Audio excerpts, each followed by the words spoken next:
Bonsoir à tous, merci de regarder ce deuxième point info proposé par le service communication de la ville de Port-Saint-Louis-du-Rhône, réalisé sous l'autorité du maire Martial Alvarez. Ce rendez-vous vous permet de vous tenir au courant sur la crise du Covid-19 que nous traversons actuellement, en tentant d'apporter un maximum de réponses aux questions que vous vous posez. Pour rappel, cette émission est enregistrée dans les locaux de la mairie, avec toutes les précautions d'usage qui sont imposées. Les distances sociales sont respectées, les gestes barrières appliqués et nous travaillons en personnel réduit. Pour ce deuxième point info, j'ai le plaisir d'accueillir la Major Trojani, commandante de la brigade de gendarmerie de Port-Saint-Louis-du-Rhône, qui répondra à un certain nombre de vos questions. Major Trojani, bonsoir. Bonsoir. Alors le confinement a été déployé aujourd'hui il y a 2 semaines. Quel premier bilan pouvez-vous en faire ? Globalement, ça se passe très bien. Les gens commencent à comprendre et ont bien compris qu'il fallait qu'ils restent chez eux. On a quelques difficultés mais sur certains créneaux horaires, mais ça se passe bien. Globalement, donc, les Port-Saint-Louisiens sont respectueux des consignes ? Tout à fait. Combien de contraventions avez-vous pu dresser lors de ces 2 semaines ? Depuis 15 jours, on a dressé une centaine de procès-verbaux. Pouvez-vous nous rappeler ce que l'on risque en cas de violation du confinement ? Une première contravention de 4e classe d'un montant de 135 € pour une première infraction. La seconde, c'est encore une contravention de 4e classe qui passe à 200 € depuis hier, depuis le décret d'hier du 29 mars.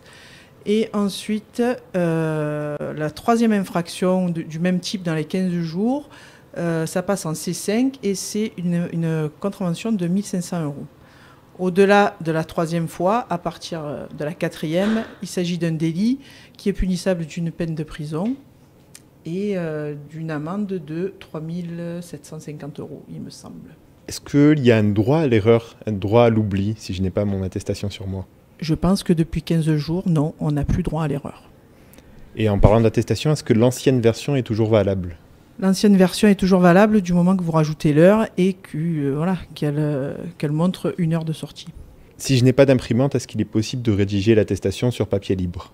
Bien entendu, et c'est fortement conseillé. D'accord. Quelles sont les informations que je dois indiquer dessus ? Les informations que vous devez mettre, c'est votre identité et le motif pour lequel vous sortez, le motif impérieux pour lequel vous êtes obligé de sortir dans le créneau horaire.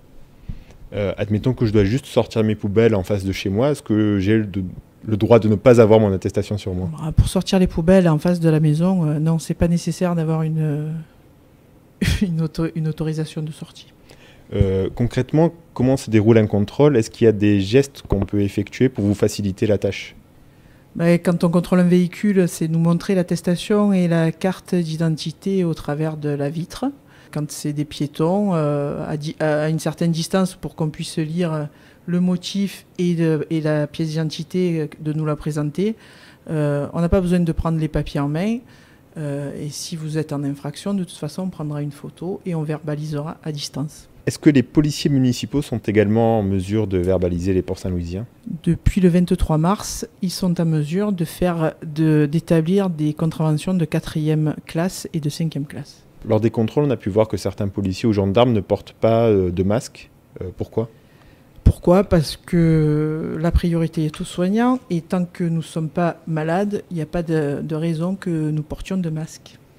On a beaucoup de Port-Saint-Louisiens qui se demandent est-ce qu'il est possible de faire des achats de première nécessité à Istres ou bien à Fos-sur-Mer ?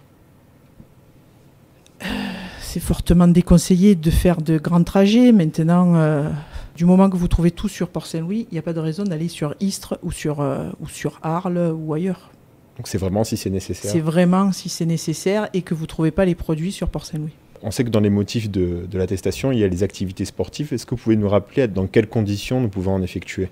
Une activité de maximum 1 heure à moins d'1 kilomètre, entre 0 et 1 kilomètre du domicile.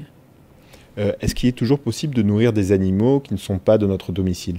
Bien entendu, on ne va pas laisser mourir ces braves bêtes. Donc oui, tout ce qui est chevaux, poules et qui ne serait pas sur votre propre lieu de résidence, vous pouvez vous rendre pour aller les voir et les soigner. Du point de vue de la sécurité, est-ce que vous êtes toujours amené à faire des rondes dans les différents quartiers de Port-Saint-Louis ? On tourne du matin au soir, voire la nuit. Donc effectivement, on risque de nous voir souvent. On n'est pas que sur la route, on ne contrôle pas que les voitures, on passe dans les résidences, dans les diverses résidences de Port-Saint-Louis.